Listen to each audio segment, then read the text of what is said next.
This up here is going to be our sacrifice paddock, which means the area that we will destroy on purpose and improve at the same time by adding more biomass in the form of straw and the manure from the cows.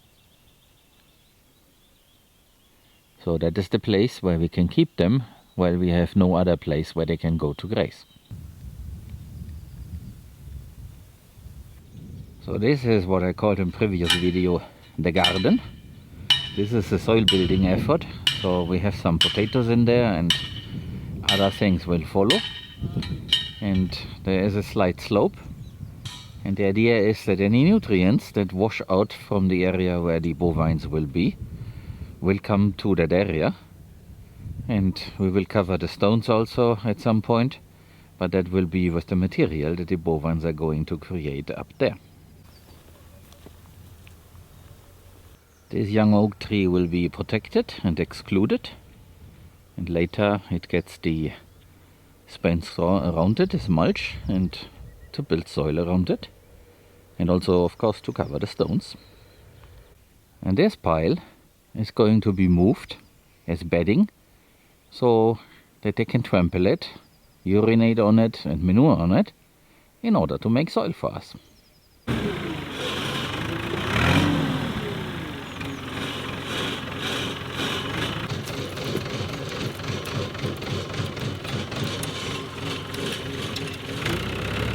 Está bonito, ¿no?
This all gets filled with that straw so that they trample it.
Welcome back to Granja Caimito and the Pedroche Valley of Andalusia, Spain, where we are way over our heads in all kinds of new experiments.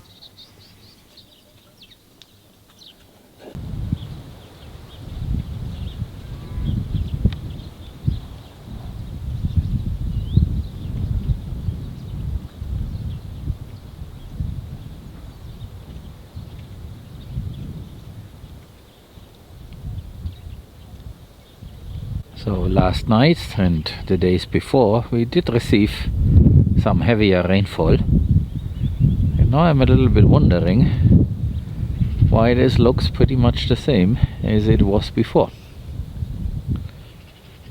So that's interesting. I don't know. This is definitely filled up more, but I also have to admit that the pump is also on, and whenever there is enough sunshine we will also get water from the outflow of the water reservoir where we have a pump. But it's still interesting, and the areas over there, because now it is very hard to tell because there's shade and also the sun is behind the cloud. I would think that this is moist, definitely. The question is how moist it is and how much the sun has already dried out the surface. Because here in Andalusia, the moment the sun comes out, it is like a torch. This is still Europe, but it's more like a desert sun, and people from Northern Europe may not be able to really grasp the magnitude of solar radiation and heat that is being transferred. So it might be 10 degrees out and you are in a t-shirt. When the sun is out, it feels to you like it was 25. So this is something you will not find in, let's say, Germany or the Netherlands. Well, I guess here you can see it. So the darker area is in the shade and also below the drip line of the tree, and then the lighter area is fully exposed to the sun, and therefore the surface is already dry, and that is right after the rain. The water level there in the pond of the Swale that we have at CT1 has also not changed. It's pretty much the same. But I would assume that all this has now received a lot of additional moisture, and because the upper layer is now loose, the water should then be able to infiltrate the layer that is below. But then this is very sandy below, so who knows what it did. But then the color is different. So this used to be a lot more sandier, but then we bale grazed a few times in here. So maybe that contributed already a little bit to the improvement. But then past experience in other places tell me that this is not very likely, because we had to add a lot more straw to an area. Yeah, think about the pig enclosure that we have in Zone A, and it still was very compacted and hard. But then let's see. So we will plant here soon once the seed bags have arrived, and then we'll see. And at that time I will also show you what exactly we are going to plant. Because here in Spain we had an issue with high diesel prices, and a lot of transportation people went on strike because of that. Many of them are independents, and they expected the government to do something with the taxes to lower the diesel price, and so that created a backlog and stuff did not get moved, and therefore the seed is still not here. But maybe next week it will show up. Another Paulownia report. So this is the one at the end of the berm, or at the end of the whole swale. And you see how big those leaves already are. So I don't have to zoom in much for you to be able to see this. So this is going to be a very nice tree. Here's one that is a lot smaller, but I guess this time it will grow. So last time it was lacking, and I believe now that it's coming back like this, it has rooted well and will now go upwards. Here we have another nice example with a very nice trunk that is basically clean. So it produces the leaves on the top. And that is how they are going to be like when they are much, much taller. Because this is a variant of Paulownia elongata, and that means it goes up. I believe you guys talked about this plant being some sort of rucola, a rocket or so. So I just tried it, and yes, it has a salad taste, and I can definitely see this in a salad. So it's a very nice volunteer, and welcome here. I would think that in the darker area at the top, the soil is leaking. And that is how deep the rain has penetrated. This area that I'm showing you sits in full sun during the day.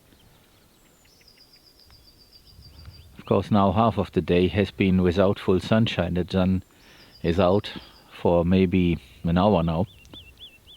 So it doesn't mean that much, but still very interesting. This guy here is the Paulownia in the control group. So this one has never received any irrigation at all since it was planted. And it's still there.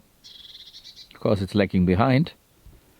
But maybe this time it has found its own water source and will now grow up. So we did this on purpose to see how it will behave. Most of the beans that we had on this berm died or were eaten, but this one seems to be coming back.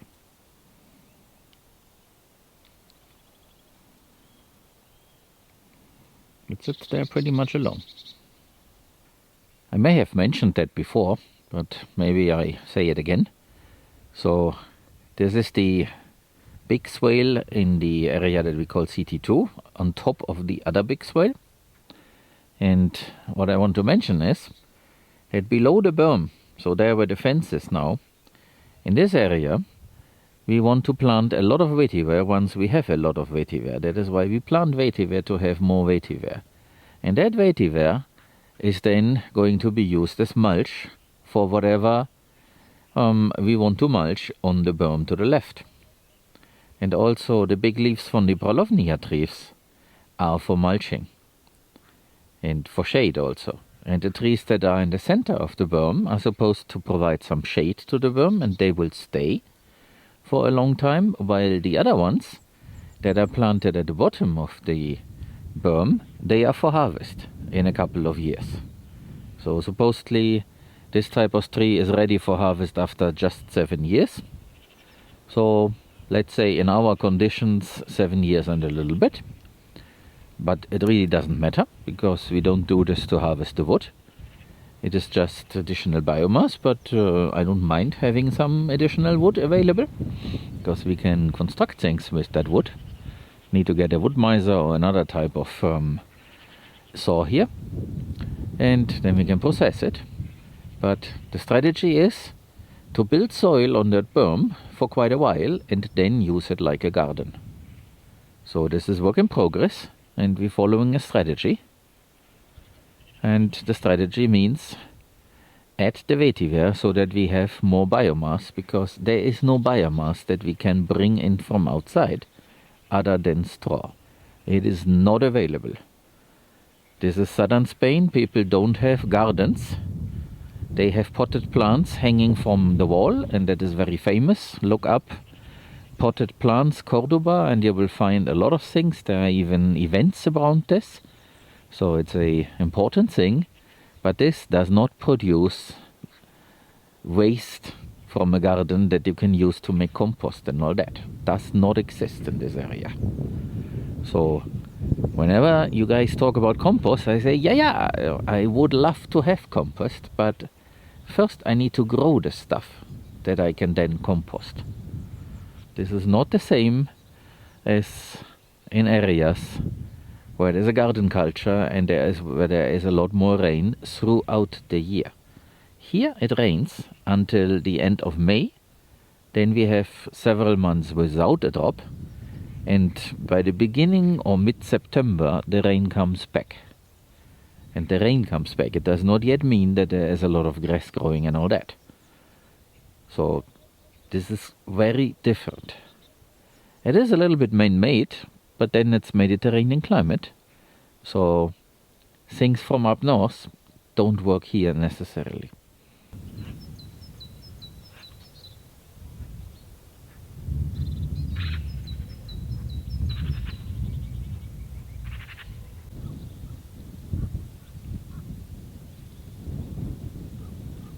So this is an interesting thing.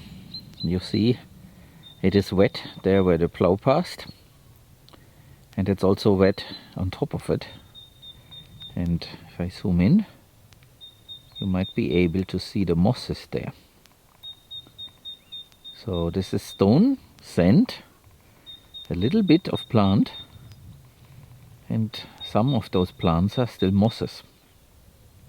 And I just sat still on purpose, because I think that's a succession what we see here. And as this area is in bad shape, nature tries to repair it. Let me show you the context. So down we have that. So this is over the CT2 area that is now tilled. And down there, the greenish part, that is CT1.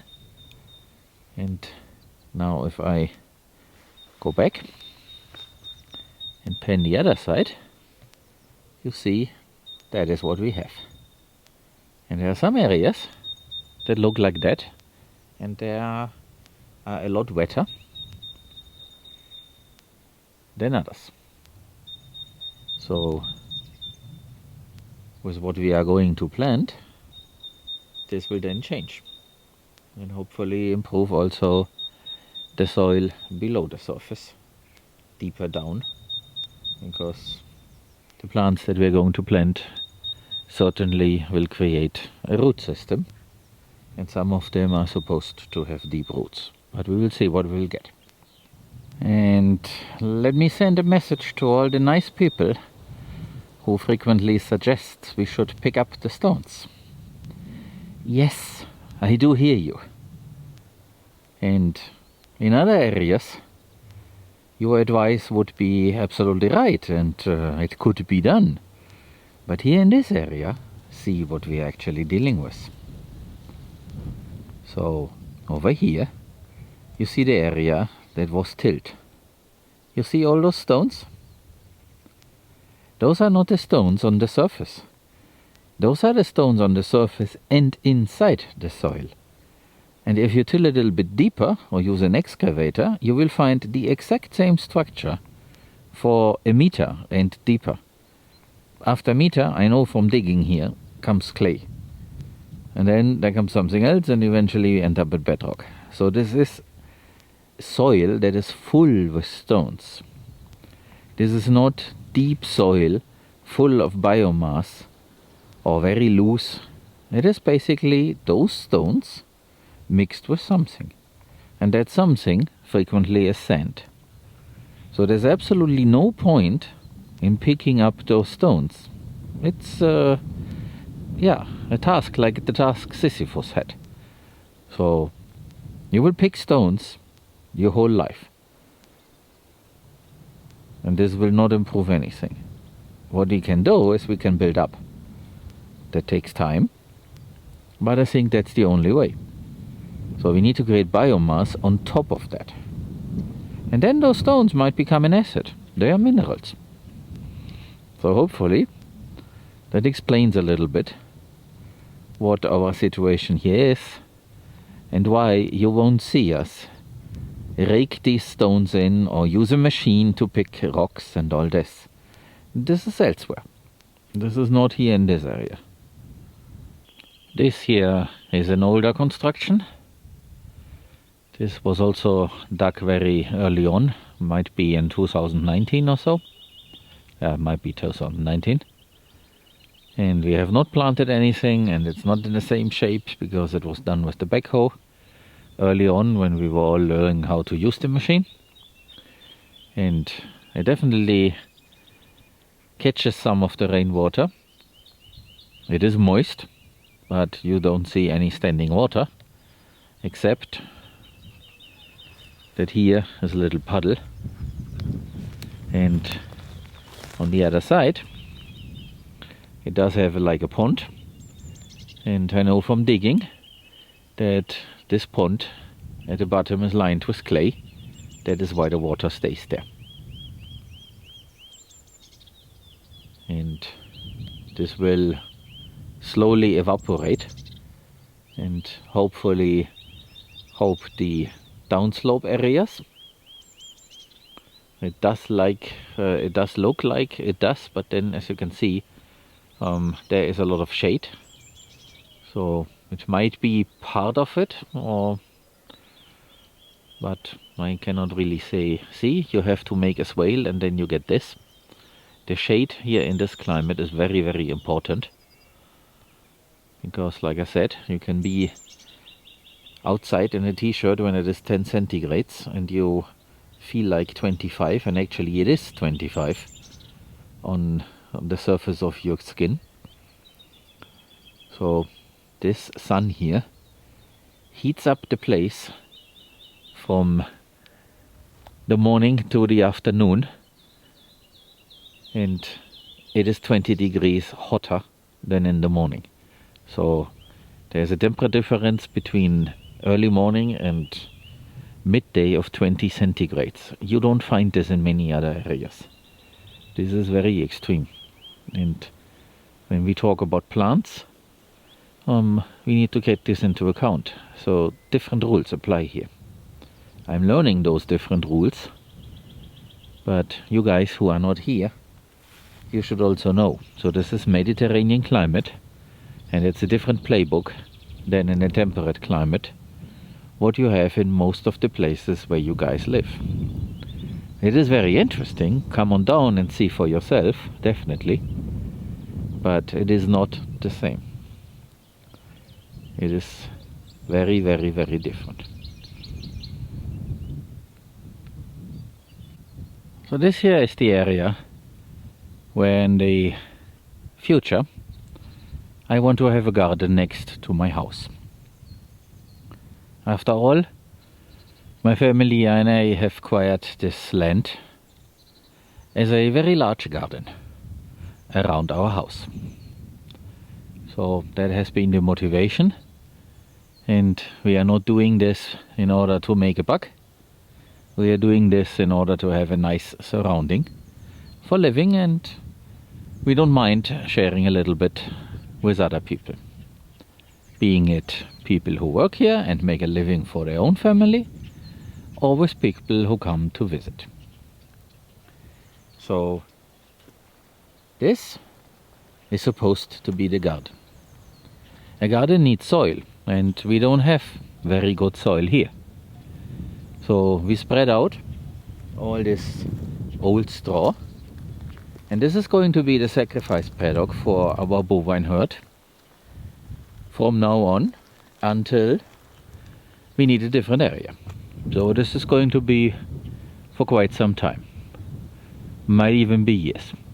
So this is the go-to place to dump old straw and bring the bovine herd in. And step by step they will create material. We may even bring in some pigs later on in order to move it and aerate it and all that. But what I want to talk about is this. Right now we talk about paddocks, and we bring in the animals to graze. But grazing is not the only thing that we want to do. we also want to have pigs, because this is pig country. We are in the epicenter of the Iberian ham, and that's a specialty, and it ships for a lot of money. Now, I said this is not for making money, but I don't mind if in the process of living nice and in a nice surrounding, I can share a product that is sought after. In order to have a lot of pigs, so that there is a lot of ham and also other things, Presa Iberica is a very nice meal. You need to have a place where the pigs can live in a way that is according to their species, what their species needs. So a CAFU is not the right thing. Stands for Confined Animal Feeding Operation. So no concrete slab, no feeder and all that. But then pigs do uproot, and we don't want to mutilate their body by putting a nose ring in. So instead we want to find work for all the different species, so that they can do what they do best, and pigs do uproot. And we want them to do this in certain areas. So we start with very large temporary paddocks. Well, not really paddocks, but the very first use is like a paddock, so it is for grazing. And then we make these temporary paddocks smaller. The target size is 5,000 square meters. Some are smaller, some are that size, some are a little bit over, but smaller is better. So many of those areas that we already have are smaller than 5,000 square meters. Now, when we talk about the bovines, we want to fill this area up with them, so that they are mob grazing the moment we open the door. The alternative is to put another string of poly wire in, bunch them up. But they will jump that, because there is greener grass on the other side, and there's always one that wants to go there. So we also should be present. And the moment we should be present, we have labor, and like I always say, there is no worker here after 3 p.m. That is in Spain, that is how it is, and that won't change. And it's not a problem, because they have done their shift. So there's absolutely nothing wrong with it. So that means we have to have other ways of doing it. Therefore we have a system of animal lanes, and we have areas. And in those areas we can either graze, or we can plant a crop, or we can do something else. Now the idea is, in 1 year, or for several years, we use an area as a paddock, and we nurture the grass that is in there. And we also feed the soil and the soil life. And after a little while, we let pigs in this area that is then properly fenced, so that the pigs won't escape. That means not only electric wire, but also the physical elements of a wire mesh. And then we let them uproot. And we either let them uproot just a little bit, because then the grasses will come back, or we let them uproot a lot, and on the last day before they get moved out, the pigs help us to seed something. Let's say we throw in turnip seed. They will happily bury the turnip seed, and later, when they can come back, they will then eat the turnips. So we have created feed for our pigs, with the help of our pigs. Or we may plant the cereal, because we want to have it. And then we use this area for a little while for that purpose. And later, when the grass is back, either because we have seeded this or because there is enough seed in the soil left, then we use this area once again as a paddock for grazing. And after some time we will have many of these smaller areas. So if you divide our 45 hectares, we may have up to 80 of these areas.